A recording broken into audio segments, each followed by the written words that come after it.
Stay safe, reduce your contacts. Live from Waterford and Dungarvan, this is Waterford at 1. Good afternoon, I'm Sinead Aherne. Today's top stories. It looks like it'll be the end of April or early May before non-essential shops or hairdressers have a chance for it to reopen.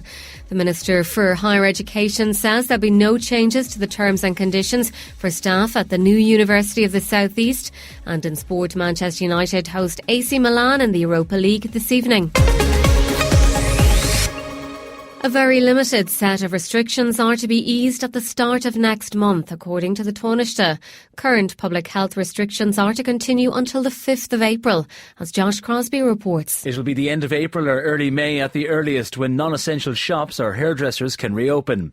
The relaxing of the 5-kilometre rule, some outdoor activities and construction are set to be the only areas to possibly change from the 5th of April. Taoiseach Leo Varadkar says he doesn't want to give false hope to any industries. When it comes to the reopening of shops, reopening of personal services, hospitality, that wouldn't be happening on the 5th of April. Realistically, the earliest you'd be talking about some of those kind of things would be end of April, more likely, or early May. Case numbers, vaccine progress, the risk of variants and the level of hospitalisations are 4 factors that will be considered when what sections of society are to reopen. Vice President of the Irish Hairdressers Federation, Lisa Eccles, says many salon owners had hoped to open their doors next month. It's really devastating now to hear that it's been pushed out yet again. We were really hoping that we would be considered for reopening a bit sooner than what it looks like the government are looking at right now. NPHET is today considering easing restrictions on visits to nursing homes, while the Taoiseach does believe there'll be a domestic tour season within Ireland this summer, and click and collect shopping may also be considered for April. The Minister for Health has confirmed that he has not spoken to AstraZeneca about missing vaccine targets. Stephen Donnelly told the Dáil that what's happening with the supplier is not good enough. However, Waterford's David Cullinane asked if the Minister was in direct contact with the company. You've acknowledged the missed targets, in your view, is the responsibility of AstraZeneca. Yes, the agreement is through the European Commission, but you're the Minister for Health. You have responsibility for the supply side. I'm asking you a straight question. Have you directly contacted AstraZeneca at a senior level to express the frustration of people in this state who are being left short time and again by that company? I haven't, because the contracting relationship in the first instance is with the Commission, and in Ireland the task force is taking the lead on that. The number of patients with COVID-19 at University Hospital Waterford has fallen to its lowest level since the end of December. According to the HSE, there were 18 confirmed cases on site last night. That's a drop of 2 since Tuesday night. 5 patients with the virus remain in intensive care. The Minister for Higher Education says politicians will have no role in deciding what course goes where. Simon Harris was answering questions in the Dáil about plans for the Technological University of the South East. The application for redesignation is due to be submitted before the end of April. Minister Harris says nobody should be allowed to play politics with this. Politicians, me or anybody else, won't be deciding what course goes where. It will be done in consultation and leadership with the academics and decided by the governing authority. So let's not allow anybody play politics with this. We have a chance here, all of us, to leave a lasting legacy for the people of the South East, for the kids who are in school today, to be able to go to university in their own region and not have to travel outside. And we know the benefits for that, and I look forward to working with you on it. Super trawlers suspected of overfishing are to be fitted with CCTV in future. The European Parliament has voted that larger vessels should have cameras so the fish they catch can be monitored. Waterford Grace O'Sullivan says it's a vitally important step forward. This is critical in terms of the management of stocks, because we've seen overfishing happening for decades now. And if we don't control the intake of the stocks, there won't be fishing for the future. And that's why the Greens were pushing so heavily on the issue of sustainability of stocks so that there would be fish for the future. There are calls for funding to be set aside to refurbish businesses in Tramore. Waterford Council has invited businesses in the city and Dungarvan to apply for grants to improve the presentation of their shop front. Fianna Fáil councillor Eamon Quinlan says he contacted the Economic Department at Waterford Council about it. To express that I need this changed ASAP.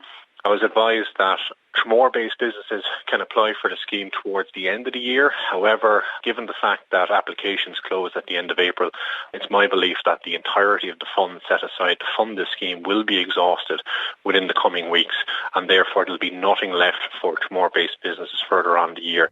Ireland is once again the most expensive country in the Eurozone to take out a mortgage. New figures from the central bank show the average interest rate for new mortgages in Ireland is 2.79%. Ireland had the second highest rate in December but overtook Greece in January. The average in the EU is 1.29%.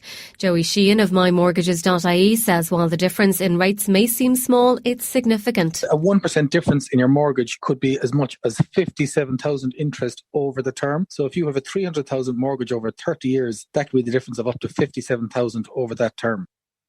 Women's Aid says policies aimed at tackling gender-based violence should be reviewed following the disappearance of Sarah Everard.